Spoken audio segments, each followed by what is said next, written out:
Bonjour, mesdames, messieurs, Simon Brière, votre stratège de marché principal d'RJO Canada. Donc aujourd'hui, le 31 mai, demain, on est en juin, ma foi, ça va vite. Donc, bonne petite débarque aujourd'hui à la bourse.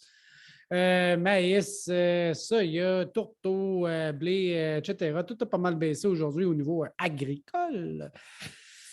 N'est-ce pas? Donc, évidemment, bon, je regarde le blé, par exemple, ça monte la guerre. Oh, il n'y a plus de guerre. Oh, il y a une guerre. Oh, il n'y en a plus. Oh, il y en a. Donc, c'est un peu ça. Hein? Je veux dire, il y a beaucoup de volatilité. Aujourd'hui, ben, c'est ça. Demain, on ne sait pas. Est-ce que ça va avoir un impact? Donc, des fois, il ne faut pas trop chercher la volatilité. Du comment, pourquoi ça a monté ou baissé? Mais tu sais, des fois, là, ça ne prend pas beaucoup de raisons quand le marché est aussi volatile et explosif. Mais enfin.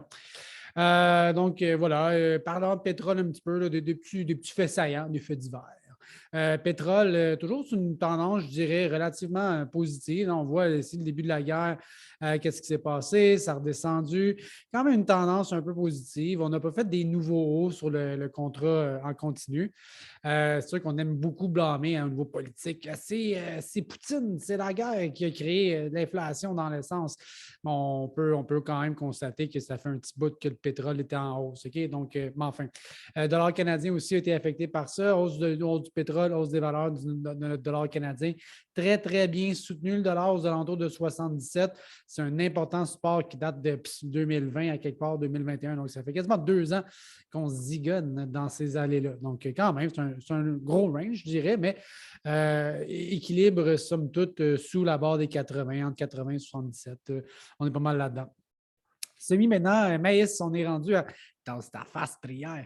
On est rendu à 86 de semis, donc ça va très bien. Ça a été très slow au début, mais on a repris dans les 2 dernières semaines. SMIC, aujourd'hui, on est rendu dans les moyennes de 86-87 Un peu même chose pour le soya, 66 de semis en moyenne 67, ça va bien là. Je regardais le blé de printemps, 73 en retard par rapport à 92. En fait, c'est vraiment les États de Minnesota à 53 et j'ai aussi le Dakota du Nord à 59. Parce que quand je regarde d'ailleurs, là, on est pas mal fini partout. Donc, nos retardataires, ces États-là.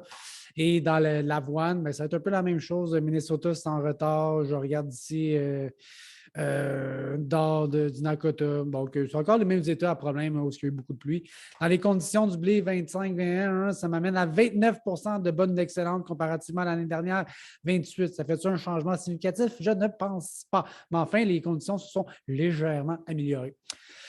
Météo, ouais, enfin, un petit break ici dans le nord là, pour peut-être aller compléter des semis ou compléter Colin, les partir, les compléter, les avancer. Semaine dernière, évidemment, ça a été très, très, très humide à travers le Midwest. Encore un peu qui s'en vient. Donc, finalement, bon, un petit peu plus d'humidité, un peu plus de pluie, aux températures relativement fraîches. Peut-être pas, on a besoin d'un petit départ là, pour que ça lève bien. Mais quand même, au niveau des cartes de sécheresse, on regarde ici dans le cœur du Midwest, ça va très bien, on aime voir ça. C'est très divisé Est-Ouest. On dit, ah mon Dieu, ça sécheresse ici, puis ici, non, ça va quand même bien. Regardez dans le maïs, c'est à peu près 20 du maïs dans une zone de sécheresse, principalement dans l'Ouest. Même chose pour le soya. Donc, moi, somme toute, ces cartes-là, je les trouve quand même assez clémentes. Je trouve que ça va bien. Bon, on verra pour l'avenir. Graphiquement, bon, si je regarde dans le blé, j'en ai parlé un petit peu au début, j'ai cette tendance-là ici. S'il fallait que ça se mette à casser, je pense que là, ça pourrait s'accélérer. Un petit croisement MACD, moyenne mobile.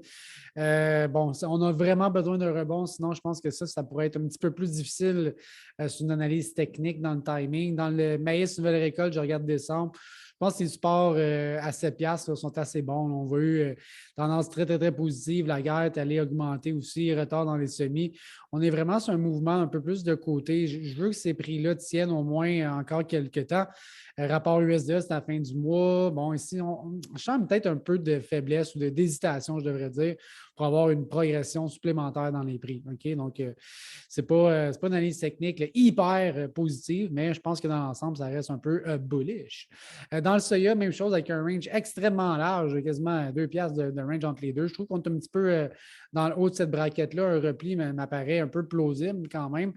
Mais enfin, je n'ai pas beaucoup d'informations sur les moyennes mobiles. Hein. Quand ça fait ça, les moyennes mobiles se croisent, mais ça ne veut pas dire grand-chose. Alors, voici pour aujourd'hui. Je vous souhaite bonne fin de journée. Bye, à bientôt.